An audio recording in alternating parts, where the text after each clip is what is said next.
স বা জবর সব, কি হবে বিসবর, রাজের রি, সবর। এখানে আর মিলিয়ে নিয়ে পড়া যাবে না, কারণ এখানে কি আয়াতের উপরে একটা আইন দেওয়া রয়েছে।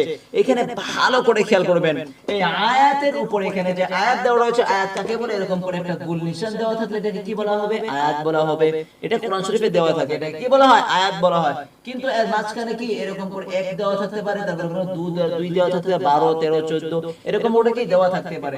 কিন্তু এই আয়াতের উপরে যদি একটা আইন এসে যায়, এরকম করে যদি একটা আইন এসে যায়, তাহলে এখানে আপনাদেরকে কি নিঃশ্বাস নিতেই হবে।